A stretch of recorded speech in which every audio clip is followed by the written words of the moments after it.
রাত পোহালেই মহারণ।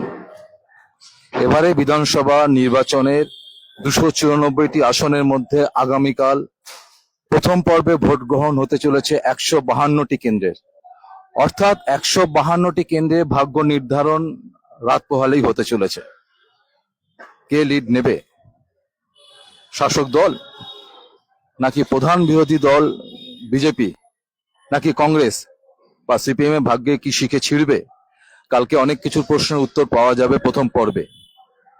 যদিও নরেন্দ্র মোদী শিবিরের আশায় তারা কিন্তু প্রথম পর্বেই এবারে ভোটে ভাগ্য নির্ধারণ করে ফেলবে, অর্থাৎ প্রথম পর্বেই তারা কিন্তু সেই উল্লেখযোগ্য লিড নিয়ে নেবে। অপরদিকে তৃণমূল কংগ্রেস, যারা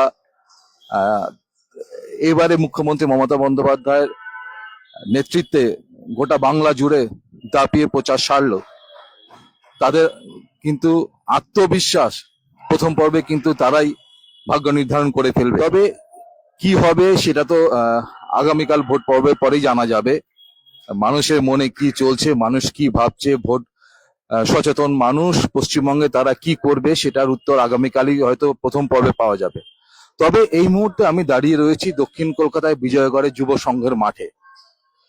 আগামীকাল বিকেল 5টায় স্থানীয় দুই বিধানসভা টালিগঞ্জ এবং যাদবপুরের দুই প্রার্থী প্রাক্তন মন্ত্রী অরূপ বিশ্বাস এবং দেবব্রত মজুমদার অর্থাৎ মলয় মজুমদারের সমর্থনে মুখ্যমন্ত্রী মমতা বন্দ্যোপাধ্যায় আগামীকাল বিকেল 5টায় এক সুবিশাল জনসভার মধ্যে আসবেন। মুখ্যমন্ত্রী প্রতিবারই কিন্তু তার জনসভার শেষ দিকটা কিন্তু এই যাদবপুর এবং বেহালাকেই বেছে নেন, এবারও তা ব্যতিক্রম নয়।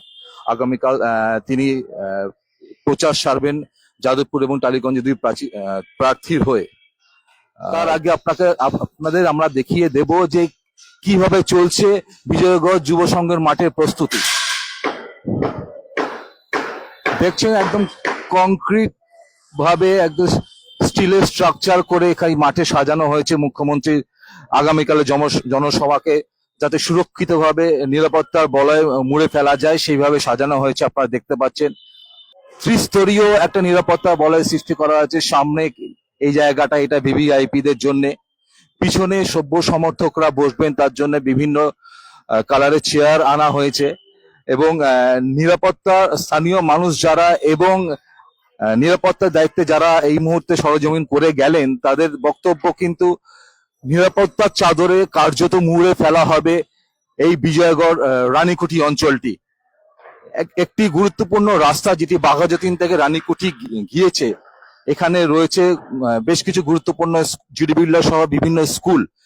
সেই স্কুলে প্রধান এই সড়ক এই রাস্তা কিন্তু কার্যত কালকে বন্ধ হয়ে যেতে বসেছে, এমনটাই মনে করছেন এখানকার স্থানীয় মানুষ পূর্ব অভিজ্ঞতা থেকে। সুতরাং কালকে কিন্তু উইকডেজ, কালকে ছুটি হওয়ার সময় স্কুলগুলো 4টে সাড়ে 4টে সে সময় কিন্তু একটা বিশাল যানজট হতে পারে এমনটাই আশঙ্কা করছেন স্থানীয় যারা বাসিন্দা, যারা দীর্ঘদিন এই মাঠে বিভিন্ন এই ধরনের জনসভা মুখ্যমন্ত্রী জনসভা সহ দেখেছেন।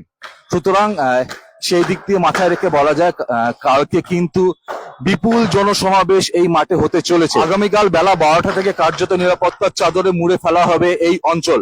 এবং যেটি বললাম এই রানীকুঠি এবং বাঘাযতীন সংযোগস্থলে এই সড়কটি উপর কিন্তু রয়েছে বেশ কিছু হাই স্কুল এবং জিডি বিড়লা গান্ধী কলোনির মতো এই স্কুলগুলো কিন্তু যথেষ্ট সমস্যায় পড়তে পারে বলে স্থানীয় বাসিন্দারা মনে করছেন তাদের পূর্ব অভিজ্ঞতা থেকে।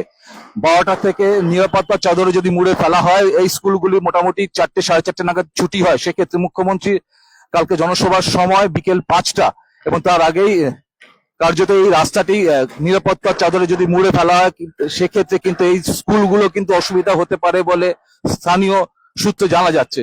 সুতরাং আগামীকালে এই জনসভা কিন্তু যথেষ্ট গুরুত্বপূর্ণ এবং ইঙ্গিতপূর্ণ বলে মনে করছেন স্থানীয় রাজনৈতিক মহল। আপনি দেখছেন জয় বাংলা সংবাদ।